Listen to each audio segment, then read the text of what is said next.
All right, we're less than 5 weeks now to the March 3rd primary. John Gray, local political strategist, joining us today on WKRG.com.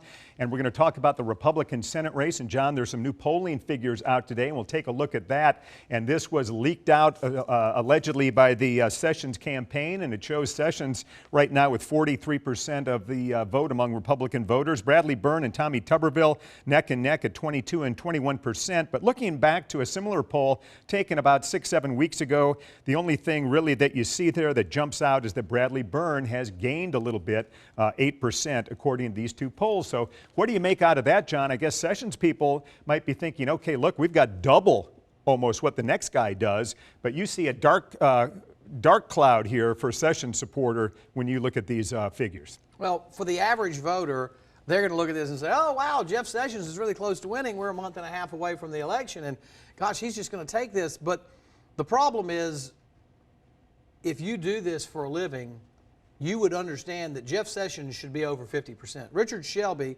who ran in Alabama 4 years ago, Richard Shelby cleared almost 4/5 of the votes in the Republican primary.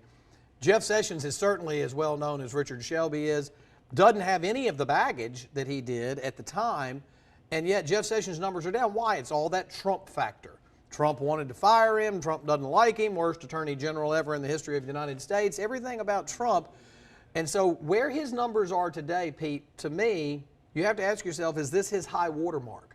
For those of us down here on the Gulf Coast, you know what a high water mark means. When the flood comes in, your water's up here. And what happens is the flood goes out, the water comes back down. That's the same thing with polling. We call it a high water mark because it doesn't come up any higher than that. That's the concern for Jeff Sessions. And in fact, I've seen numbers going back to the fall where he was really close to 50, but never got over 50. And that was the scuttlebutt amongst professionals, was that's not a good indicator. He's not over 50%. That's a real benchmark for somebody who's got 90% name ID.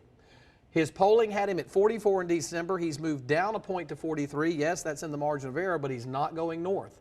So the question is this a high water mark for Jeff Sessions, and does he just continue to go downhill? And Pete, we've seen this before. We've seen it before with Bradley Byrne. Sure on the did. Other side of this, talk Good a little point. bit about that 2010 governor's race. That's a great example. In 2010, in the governor's race, everybody in Alabama thought Bradley Byrne was going to be the winner there, and little bit by little bit, we saw, And he was the winner in the primary. He was.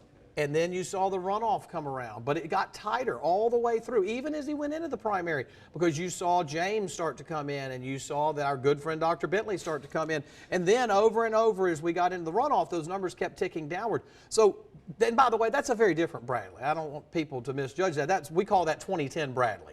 2020 Bradley is a very different Bradley Byrne. I mean, what he's been through in Congress and the positions he's taken, I don't think you're going to see that happen. As a different fighter, he won't take things for granted. But I'm not saying Jeff Sessions is going to take anything for granted, but does the same thing happen to Jeff Sessions? Saw the same thing in 2002. For those of you that are old enough to remember the governor's race between Bob Riley and a man named Steve Windom. Steve Windom was the lieutenant governor, came in riding high, had really high voter numbers, and then little bit by little bit, month after month, those numbers trickled down, and Bob Riley's numbers moved up. He was a completely unknown congressman from over in East Alabama that nobody had ever heard of.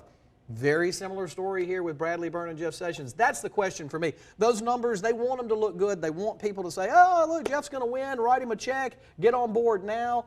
But the truth of the matter is that scares a lot of us in the business, because if you're not at 50% with the name ID he has and your numbers are regressing, that's not healthy. Okay, so Byrne's climbing up a little bit, and this week we're seeing an ad debut. It's a PAC ad, John, being run by a group called Club for Growth PAC. It appears to be a pro-Tuberville or maybe a pro-Sessions, but it certainly is anti-Bradley Byrne. Let's take a look at that ad. Who does Bradley Byrne work for in Washington? Hint, it's not you. Byrne voted 3 times to fund a government giveaway program that hands out billions of dollars to help big companies make more profits overseas, sending your U.S. tax dollars to countries like China, Russia, and even Sudan, a state sponsor of terrorism. Bradley Byrne, working for the special interests, not your interests. Club for Growth Action is responsible for the content of this advertising. Okay, John, so obviously hammering away at Bradley Byrne. What's the strategy here? There. Yeah. I mean, they're making a lot of allegations about, Bradley's not for us, he's for China, and he's after all these other people. I don't need to tell the voters out there, when it says paid for at the bottom of the ad and it doesn't have a candidate's face on it, somebody else has an agenda too. their agenda is not Bradley Byrne. I mean, I'm just telling you what's out there. Their agenda is to support Tommy Tuberville. They said that. Their statement came out and said, you know, we're really not in support of Bradley Byrne. We think a really good option would be Tommy Tuberville. This is how you throw mud on people and you don't get anything on your hands. Well, you get somebody else to do it for you. So if you're Bradley Byrne and Tuberville at this point, are you just attacking each other, focusing on each other, and we'll take care of Sessions in the runoff? Is that basically the strategy for these two? But the real key is they're not attacking each other. This is the mysticism of politics that people get frustrated with. And I am a fond believer, and I will say this, in my campaigns, I have no problems throwing a punch. And I think that's what we should do. You're going to go to Washington, you're going to go to Montgomery, you're going to stand up and represent people. Stand up and tell them the truth. If you don't like somebody, don't ask somebody else to go do your dirty work for you. Go up there and stand up and say, I don't like you for this reason. Everybody gets scared, though, because they're like, oh, that's going to make my negatives go up. People don't want to see me talk bad about somebody else. But, you know, what's worse is to ask somebody else to do your dirty work for you. And that's what happens, and it's the nature of the business. And please don't think that Tommy Tuberville's the only guy out there who's got Club for Growth handling his laundry. You're going to see this from a lot of other people. In fact, Bradley Byrne has a PAC out there right now who's running an ad for Bradley Byrne, but it's a positive ad. Let's stop and pause and take a look at that one. Bradley Byrne. Congressman Byrne, Bradley Byrne of Alabama. One of President Trump's strongest defenders. It's a shame. It's a complete shame. We're fed up. We've had enough of this. Are you kidding me? Are they really serious about this? Conservative Bradley Byrne. Pro-life, pro-gun, pro-wall. A 97% pro-Trump voting record. And proud of it. Conservative Bradley Byrne. He stands strong with President Trump. Fighting for Alabama Funding is responsible for the content of this advertising.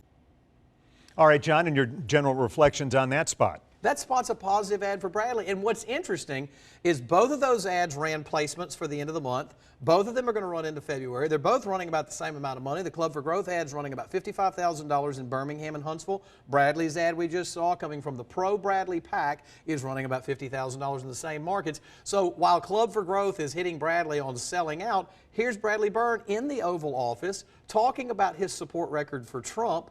I mean, if you're a voter and you're in North Alabama and you're looking at this and you see one ad and come out of the commercial block and you see the second ad, you're kind of scratching your head going, wait a minute. They just said he's for China and he hates Trump, and he's 97% voting record with the president. And by the way, there he is in the Oval Office shaking his hand. We said this last week, Pete. He was in the box at the football game, the only guy invited of any elected class to come sit with the president. And now we see him in the Oval Office. I may be wrong on this, but I'm telling you, we're seeing more and more and more hints about who is with the president, and I think that's going to play a big deal in this Senate race. All right, let me ask you about the Club for Growth running the spot only in Birmingham and in Huntsville, some on Fox News as well. What's the strategy there, focusing on North Alabama with this anti-Byrne ad? Well, it's an interesting strategy, okay? Because the only place in Alabama that you have any serious races right now are in the 1st Congressional District, where you have Bill Hightower and Jerry Carl and Wes and Chris Pringle running. You've got that race down here. And then in the 2nd Congressional, which is over by Dothan and Montgomery, and you've got a half dozen people over there running. So it's an excellent question. Why are they running ads in Birmingham and Huntsville where there really are no contested races going on right now? Well, because they need to get those people injected and interested and on board with a candidate, because the voter turnout in South Alabama is going to be a lot higher. The more local the race, the more likely people are to turn out and vote. So when you look at a congressional race like that in CD1 and in CD2, you're already kind of baking in that turnout. Those ads are coming here. As a matter of fact, we just got some updates today that placements are coming in and avails are being run right now. I think you're going to start seeing more of those Senate ads. We've seen some Jeff Sessions placement. We saw that and talked about it last week. You're going to see more from Bradley Byrne. I think you're going to see Tommy Tuberville, not this week, but probably before Valentine's Day. Tuberville will be in the market. Let me also throw this out. In some ways, Tuberville may be abandoning South Alabama. I don't want anybody to get their feelings hurt. It's not because he doesn't like us. But Bradley Byrne and Jeff Sessions really already have a very substantial name ID. They already have a substantial awareness and likability down here. Tuberville's going to be throwing a lot of money at this market to pick up nothing. He's going to spend the most of his money north of Montgomery in that Birmingham and Huntsville market. And Pete, don't forget, Birmingham's much bigger than any other city in Alabama, and as a matter of fact, you could probably take 5 or 6 smaller cities and put them inside Birmingham. Not to mention, you've got Hoover, you've got Gardendale, you've got Trussville, you've got Blount, you've got Shelby County. Blount and Shelby, right off the bat, have more voters than any other conservative county anywhere. In fact, Shelby is second only to Baldwin County in the number of conservative voters. So those ads in North Alabama are very well placed for what they're doing, but it's also geographically more of a, hey, you've seen the ads out, Burn Country. They could easily put the signs out that say Sessions Country too. South Alabama is really not going to be terribly friendly to Tommy Tuberville, so he's going to spend his money up north. All right, and last question, where's Roy Moore? I mean, we haven't heard from him. Usually, without spending much money, he can make a difference in a race because he has a core loyal group. Has that group abandoned him, or what's going on? What's interesting is he didn't show up in Jeff's poll, and so when you look at that and think about it, you got to kind of ask yourself, is he really relevant in what's going on? Look, there are people out there that are going to vote for Judge Moore in any circumstance. But after losing the Senate race to Doug Jones and not hearing much from Judge Moore right now, I would tell you his numbers of support will be in the single digits and maybe even in the low single digits. The electorate out there today is a much more educated electorate, Pete. This could go into an hour-long podcast. We don't want to get into all that. But the way that the media cycles have changed and the fact that we're talking to people on the web right now, at any time you want to watch this, you're pulling it up. That's changed from the days that we watched Walter Cronkite at 5:30 p.m.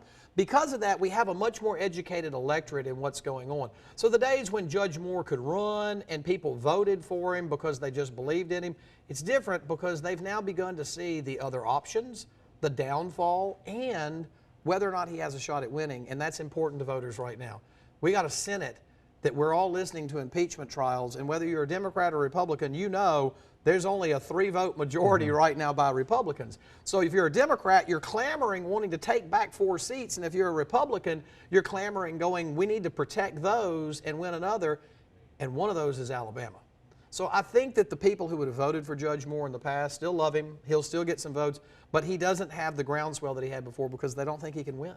All right. John Gray, thank you very much. We'll be back next week. Have a good night.